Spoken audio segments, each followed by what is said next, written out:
Hello everyone, my name is Rahul Nirmal.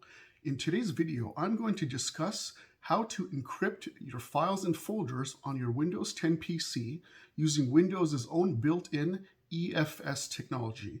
EFS stands for Encrypting Files System. Let me just put a disclaimer that this is only available in the Windows 10 Pro, Enterprise, and Education editions.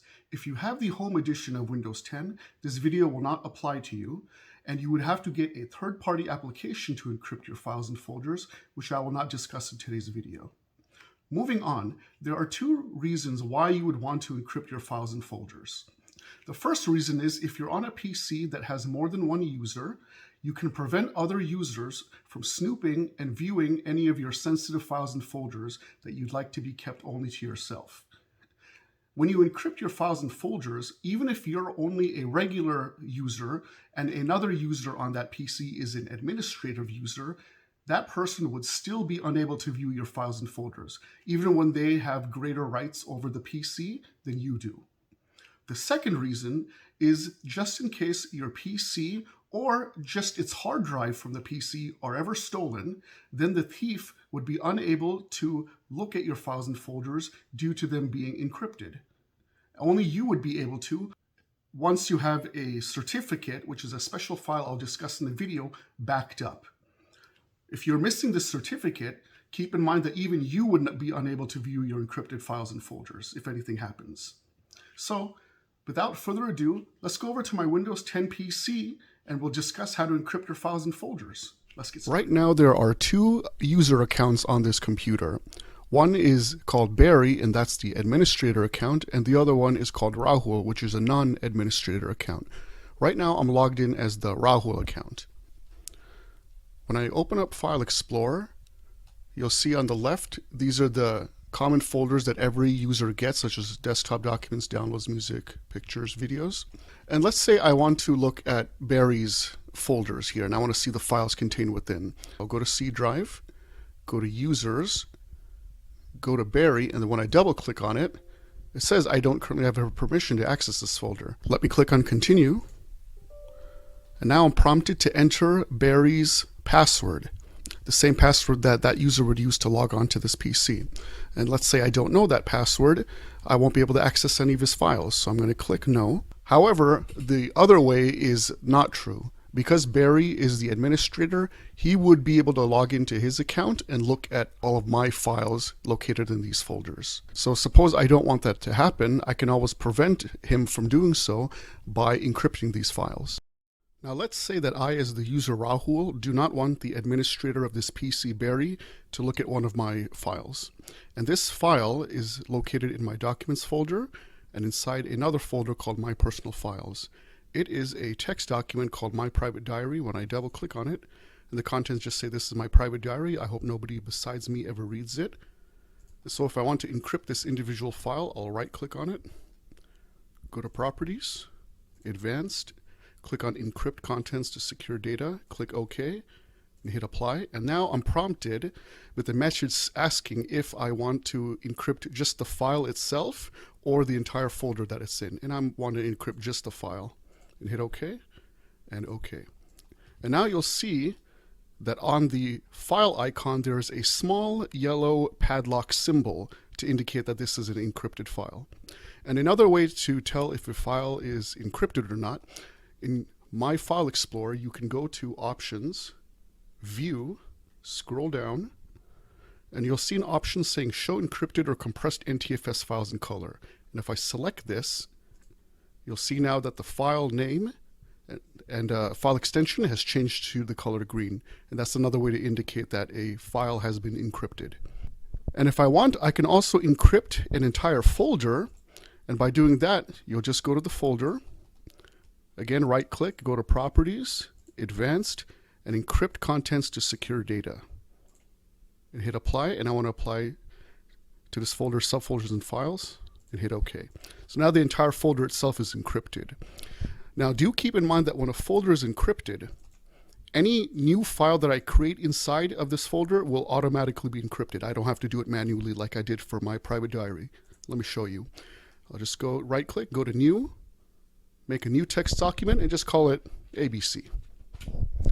And you'll see that it has the padlock icon and also the text is green, so it's automatically been encrypted. And also, any files that I move inside of this folder will also automatically be encrypted. Let me show you. Again, I'll just go to New, Text Document, and I'll call it XYZ. So this is just a regular file. It's not encrypted. And then when I drag and drop it into my personal files, it's also become encrypted, as you can see by the green text and the padlock icon. Now I'm going to log out from the Rahul user and log in as the Barry administrative user and see if that account is able to view this folder and these 3 files now that they're encrypted. Okay, now I'm logged into my PC as the Barry administrative user, and I'm going to try to see Rahul's documents. So I'm going to go to File Explorer, go to my C drive, Users, Rahul, Documents, and I can see that folder that was created in my personal files, and it's green, meaning it's encrypted. Double click, and I can see the 3 files, and they're all encrypted. But when I try to open it, I get an error message saying I don't have permission to view it, even as an administrator. I'll try to open the other 2, and I get the same error message on all 3 of them. Because they have been encrypted by Rahul, and even I, as the administrative account, don't have access. But let's say I try to get around this by right-clicking on one of the encrypted files, again going to Properties, Advanced, and then deselecting the Encrypt Contents to Secure Data. Hit OK, Apply. You should provide administrator permission, and I am logged in as the admin, so let me hit Continue. But even then it says access is denied. Even as the administrator, I cannot remove the encryption from these files. Only Rahul can, the person who originally encrypted these. So we've seen that the Barry administrator account is not able to open these 3 files, nor is he able to remove the encryption. Even though he's an administrator and the user who created these, Rahul, is not an administrator. So the only way that we can view the contents of these files and remove their encryption is if we're logged in as the Rahul user. Now, because Barry is the administrator, he has the power to change the password for Rahul's account, and then hopefully he can get into that account and then view these files and remove their encryption if he wants to. Let's see what happens if Barry tries to do that. So we'll go to the Start menu, and then go to the Control Panel, and then go to User Accounts, and then we're going to go to Manage Another Account, and go to Rahul's account, and then we're going to change his password. And here we get a warning that you are changing the password for Rahul. If you do this, Rahul will lose all EFS encrypted files, personal certificates, and stored passwords for websites or network resources. But let's go ahead anyway and see what happens. So I'm going to make a new password for him. And I'll just say it's numbers as the password hint, and I'm going to change his password, and let's see what happens. Okay, so his password's been changed. So now we're going to log into Rahul's account with that new password and see if we can still look at those files. Okay, so let's say that the admin Barry, he reset the password for Rahul's account, and then Barry logged in to his account, hoping to see those encrypted files. Let's see what happens. So we'll go to Documents, My Personal Files, and here are the files, and when he tries to open it, and we don't have a permission anymore, even though we're in Rahul's account and he's the one who created these files and encrypted them. So he's unable to view any of them. So unfortunately, not only could Barry not be able to see these, also if Rahul gets access to his account again, he won't be able to see those files. So what would he do about this? So let's say that Rahul manages to gain access to his account again after Barry changed his password. But we saw that Rahul wasn't able to access his own files, even though he created and encrypted them. Luckily, what he did before encrypting these files, he had created a certificate that was backed up to a removable flash drive. And let me show you how to do that. So right when you encrypt your files or folders, immediately after that, go to your Start menu, go to Control Panel, go to User Accounts, select your account, and then go to Manage Your File Encryption Certificates. And upon clicking that, you'll enter this wizard, hit Next, and we're going to create a new certificate.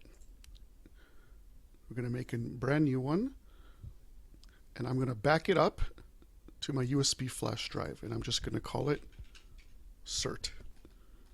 And then the certificate itself needs a password, and I recommend a strong one, but for this video I'll just put a short one. Hit next, then close. So now that certificate's been created. So what Rahul could do is, because he had that certificate backed up on his USB thumb drive, he could insert this thumb drive into his PC, import that certificate onto his computer by double-clicking on it, and you'll get the certificate import wizard. So it prompts you for the password again. Next, and finish. And now that it's been imported onto his PC, he can again view those encrypted files, thanks to that certificate that was backed up. I'll just open all three, and we can see that they're all accessible once again, even after his password was changed by the administrator.